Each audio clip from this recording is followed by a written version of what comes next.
வசீகர வேதா அப்படின்னு சுய பராமரிப்பு பொருள்களை நான் தயாரிச்சுக்கிட்டு இருக்கேன் தஞ்சாவூரில். சுய பராமரிப்புனா என்ன? காலையில் எந்திரிச்சதுமே நம்ம கெமிக்கலை பயன்படுத்துகிறோம். பேஸ்ட்டு, சோப்பு, ஷாம்பு என்னென்னமோ பயன்படுத்துகிறோம். இது இருக்கக்கூடாது. நம்ம உடலையும் மண்ணையும் நீரையும் பாதிக்காத வகையில் நம்ம முன்னோர்கள் முன்னாடி பயன்படுத்திக்கிட்டு இருந்த பொருள்களை நம்ம இப்போ எடுத்து நான் அதை செஞ்சுக்கிட்டு இருந்தேன். எனக்கு கிடைச்ச நிலத்தில் செம்பருத்தியை பயிரிட்டு சீயக்காய் தயாரிச்சேன்ல, அதுக்கு போடுறதுக்காக செம்பருத்தியை நான் நட்டு வச்சேன். கொஞ்ச நாளில் பார்த்தீங்கன்னா அதில் நிறைய பூக்கள் வர ஆரம்பிச்சிச்சு. பூக்கள் இவ்வளோ வருதே, இதை என்ன பண்ணுறது அப்படின்னு எனக்கு தெரியல.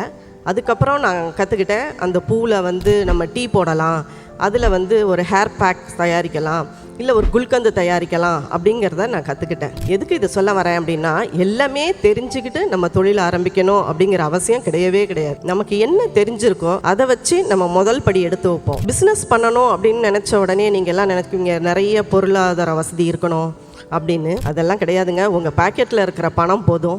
உங்கள் கனவுகளுக்கு உழைக்கக்கூடிய முயற்சி, விடாமுயற்சி உங்ககிட்ட இருக்கணும். அப்புறம் கையில் ஒரு ஸ்மார்ட் ஃபோன் இருந்தால் போதும். நம்ம இன்னைக்கு தொழிலதிபர் ஆயிடலாம். வாழ்த்துக்கள் உங்களுக்கு.